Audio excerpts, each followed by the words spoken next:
So you got your handstand foundations on lock. Now I'm going to go through 3 drills that are going to help you to progress your handstand so that you are getting towards a stage where you're holding a handstand with a straight line. That being said, most of these drills are going to really focus on hip control and keeping a nice straight line throughout your body and control throughout your body. The 3 moves are going to be a headstand, a high frogger, and a wall walk. Let's get into it.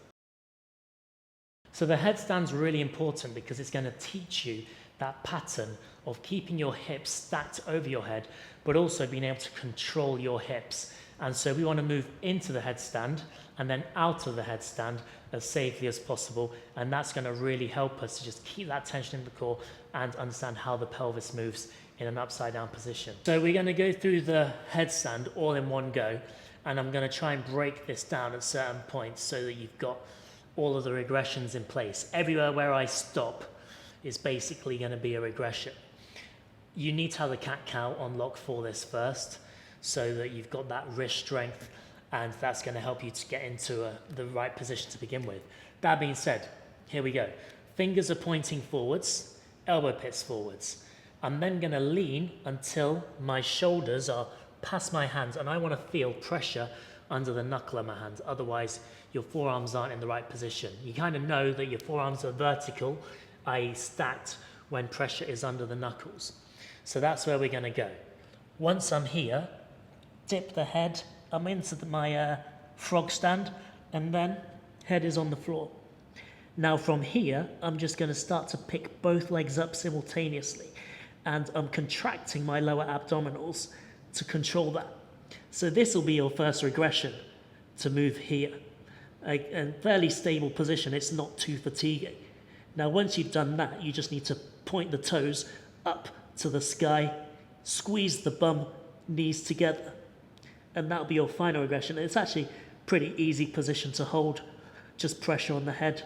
And then to finish the move, knees back down, go and flare the knees out slightly, and then come back down into this position here. So there is kind of a lot going on there, but the main thing that we're trying to drill there, and you can actually do reps of that, is just controlling the hips, going into a nice straight position before you come back down, because obviously when you are in your handstand, that's what you're going to be doing. The other thing there is your rib cage is essentially stacked, so we're bringing in components of the hollow body there, and we're squeezing the bum, knees are together. Again, it's basically just a perpendicular hollow body. So the next thing that we want to do is focus on hip control. We touched on that in the foundations with the frogger. Now we're going to focus more on a high frogger. So the key components here is we need to create as much tension through the lower abdominals as possible, and we want to focus on bringing the hips high rather than the legs high. And what I mean by that is a lot of people would think this is just a bunny hop and just go, okay, which is not what we want, because your hips essentially stay where they are. What we do want is to come up high and bring the hips up, and then it's the hips that bring the legs off the floor. So, like so.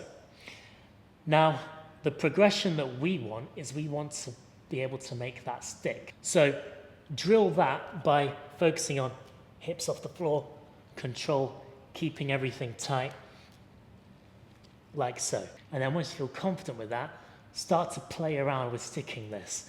I wouldn't really use sets and reps so much for this. It'll just be more of a playful practice, because what we're trying to do is be super mindful and trying to find that point whereby we can stick this.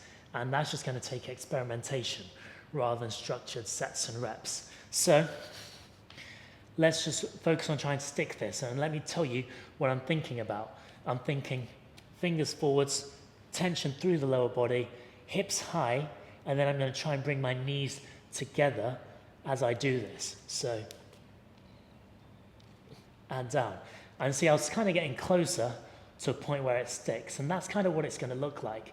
You'll do one, you won't quite get there, you'll do another.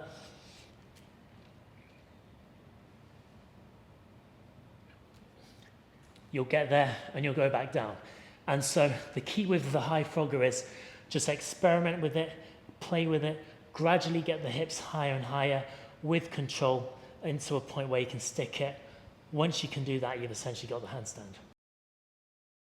So this is going to be probably the most important drill that you do for your handstands once the fundamentals are in place, because this is going to be the one that helps you to get that line by opening up your chest, keeping the body in tension, and it's going to help you to figure out where your balance point should be, and you're drilling really important components of the handstand all at the same time.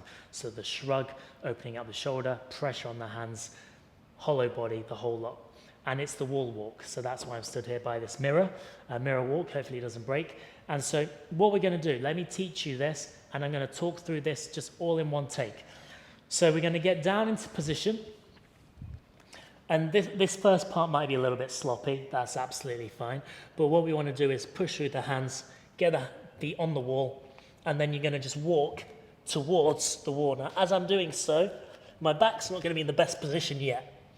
I'm going to stop, I don't know how many inches that is, maybe like 8 inches or so off the wall, and then I'm going to start to think, right, tailbone down, shrug, toes pointing, like so, okay? Now at this point, you can just hold that there before you walk back and descend safely. But the whole objective with that is that you want to walk in, shrug, tailbone down, legs locked, and then once you've got that pattern, you can release. So it might take you a few reps again, like 1 rep is going to be enough of that to begin with. So in terms of how to perform that, what I would do is I would go into that wall walk position and build up to holding that for 15 to 20 seconds before you progress to the progression that I'm going to show you right now. And so what we're going to do is get straight back into that movement. We're going to walk to the wall, not too bothered about position yet, but now I am. Shrug, tailbone down, legs locked, really shrugging. I bring one leg off, hold, and then I'll bring the other one off, or try to. And you're just going to float the leg off, trying to keep that position, focusing on your hands. And that's how you bail out. I've not taught the bail out yet, but that is going to be the most useful and practical drill for you to actually learn how to hold your handstand, the wall walk. So that's 3 slightly more advanced drills that you can use that are going to be very helpful in assisting you to get your full handstand. Check the description below for even more of a write-up. Otherwise, thanks for watching, and I'll see you in the next video.